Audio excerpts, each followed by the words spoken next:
This is Dr. Jester speaking. Hello my followers.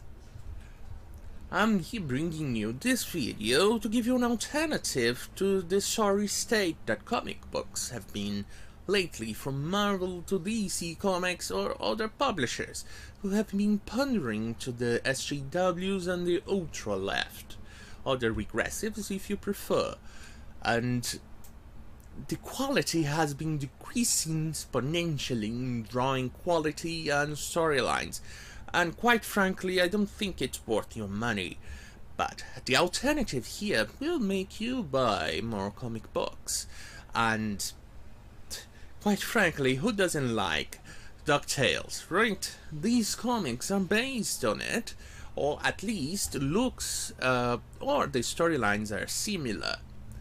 And that's why I'm here to recommend it. It's usually from two writers, Carl Barks and Don Rosa from Disney, and they are excellent writers and drawers too. They've produced some of the most memorable comics I've ever seen or read. The Carl Barks, for me, is basically I think the apex or the epitome of awesomeness in storylines. I don't have words for it, because he's that good. The storylines are incredible. That's why I'm here to recommend it. And they are republishing the storylines, the old storylines from Carl Barks and Don Rosa, or other authors. And since they were written in the 50s, 60s, 70s, and 80s, they are probably and mostly SJW free. There have been some corrections of drawings here and there in regards to depiction of Africans here, but I'll let it slide. What can we do, right? But either way, they're awesome.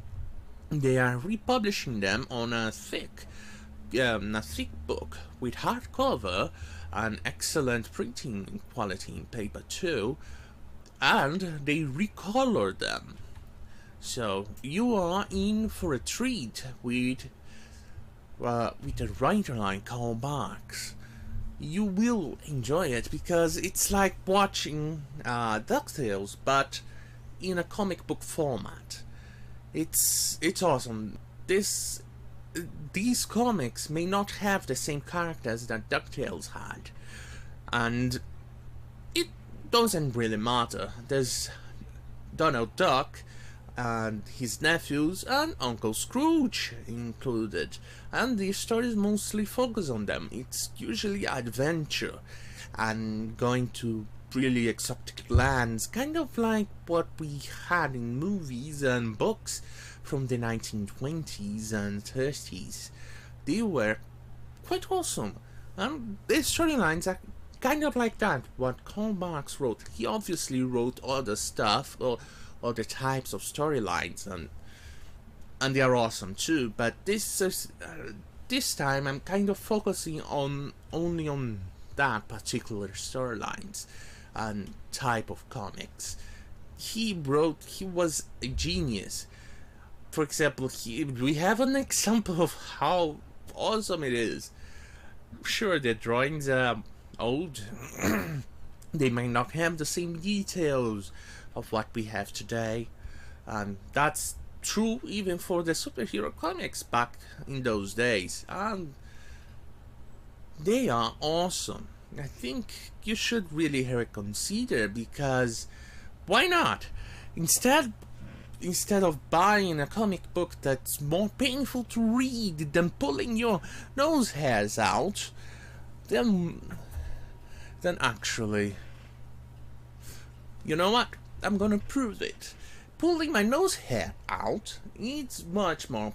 No, it's less painful than actually reading the comic books from today. You'll see. I think I found one. And I found one. No. No. Is this clean? Yes. I'm gonna prove it. Ow. Son of a fuck. See, it's painful. But not as painful as reading those comic books from today. So, hear me out. Please. The comic books from that time, look. Who doesn't like a comic book like that? Reading Donald Duck and his nephews. I think there may have been a redrawing. No, I got in the video, so I can't actually point. Been drawing on the cannibals, but I don't know. I don't know if I read this particular story in the past, but so I don't recall. Most of the stories from callbacks that I've read were from the early noughties, reprints in the early noughties, so I don't know if I read this one in particular. But sadly, there have been some that they actually had to alter the original drawings to fit the politically correct today's politics. Anyway, and it doesn't really matter much because the storyline won't really go that far. Here's an example of one of the reprints. This one in particular, it's one of my favorite stories because quite frankly, it's the one that I remember the most. It's really marked. I read it I think it was 1999 in a reprint in a magazine in one of those comic books, and it still stuck to me to this day. It's I'll give you a rundown more or less of what the story is without actually giving you spoilers. They actually go on an adventure because Donald, as usual, fucks things up a little, but they have quite a nice time. It's kind of like a mystery too. They actually have to discover the place, or I think my lights are failing. They are using batteries, but actually you can kind of see a little the background. My apologies about that. There's nothing I can do right now unless you want to watch a session of me trying to fix this shit. Anyway, they go to the Andes, and there's a part where they actually have to discover how to get to the mysterious place of the square or boxed chicken eggs. Well, they don't look much like eggs, everything is boxed. The lost world beneath the fog. Well, for example here, they actually had to find, kind of based on the Machu Picchu story and mixed with the 1920s sense of adventure that we had in all those storylines back then, and it's really marked my youth. I still remember them. And the interesting bit is that they are the only ones that look normal in there. Everything is boxy. Here is one. They initialed the first comic strip of said book, the first page, of how Donald, as usual, he starts fucking things up. And they go on an adventure after this because, well, Uncle Scrooge, as usual, he wants money. And what else? You're gonna get money on that perfectly squared eggs. Here's an example of how everything works in the storyline. They obviously, the nephews are the smart ones. Donald is, as usual, completely clueless. He's probably the comic part of the story. This one, the Uncle Scrooge, barely shows up, but this one, in this particular one, it's mostly focused on the nephews and Donald, as usual, working as a slave to his Uncle Scrooge. And you can see here the storyline. They have a certain version of circular stuff instead of boxy or square kind of things. For example, I would have had some problem given all going to that place because I'm kind of curvy. I'm still curvy. And then we have, moving on, we have Don Rosa. Don Rosa is still alive. I think he's still doing comic books, and his storylines are similar to Karl Barks, but he also goes with his own style sometimes, and it's worth it. There's still a lot of adventure between Donald, his nephews, and Uncle Scrooge, and why not? We all enjoy it. Here's one poster he actually drew back in 2007, if I believe. Look at that. Uncle Scrooge with his #1, his first coin, and the magic of the spell, and I forgot the other names. Unfortunately, I read it on my localized, the localized version here where I live, so it's difficult sometimes to remember the actual names and original names in English. Unfortunately, I can't actually import those comic books, and the reprints they are doing here based on these that have been coming up in the last few years in the US are quite expensive, and I'm fucking poor. I don't have anything. Look, only have my belly. Oh, my titties are really quite loose. I think I should consider a bra to put my boobies up. The benefits of losing weight: your boobs actually become more prominent. And anyway, moving on. Here we have, of course, even his arch rival. I forgot his name in English, so I can't really say, but these storylines are really worth it. It's actually worth the price you're going to pay. It varies between, I don't know, I think I've seen it by $10 to going to $30 each book, each volume.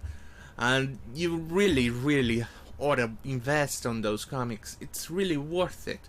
The sense of adventure, the storylines, the writing, everything is there, including the quality of the drawing. Look at that. You sometimes could stare at it and still find something new for each time you stare at them. Look. And you can see, for example, this one is still going to be released. This special version I actually just quoting here. This one is still to be released, but you can acquire others that have been released. They have been going on for a few years right now, and they vary in price, as I've mentioned before. And quite frankly, it's much better and cheaper to actually buy those comics than to, I don't know, invest on the new Deadpool comic that has been, quite frankly, depressing lately. Or the Captain America, or whatever they call Iron Man today. And if you really are into comics, this is a great investment. Trust me, you're really going to like reading these comics. It's worth it. I really can't really describe much. That's why I feel like I'm repeating myself here, because it's difficult to describe these comics without actually giving you spoilers and spoiling the fun if you actually want to read them. That's why I don't think I can say much without really damaging your fun. So please buy them or invest them on those comics. You're not going to regret it, trust me. And I'm an avid comic book reader, and those comics have actually marked my childhood as well, so really it's worth it. And besides, DuckTales and comic books. What's to say, huh? How can you say no to that? Well, this is the end. I hope I've actually given you an alternative to comic books, since you like them, and the quality of this video has been kind of subpar, but this is me. I can't really go to 11 in quality.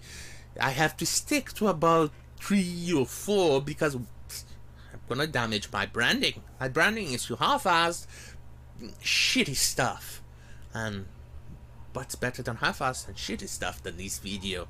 Which is why I require you to dislike this video and to, I don't know, just tell me to go screw myself or whatever you're feeling like it, or to go fuck myself, or I don't know, whatever you feel.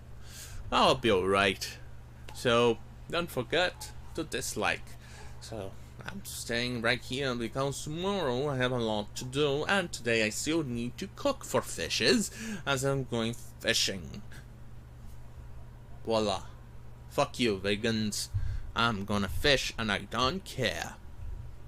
So, see you later, and goodbye, my followers. Take care.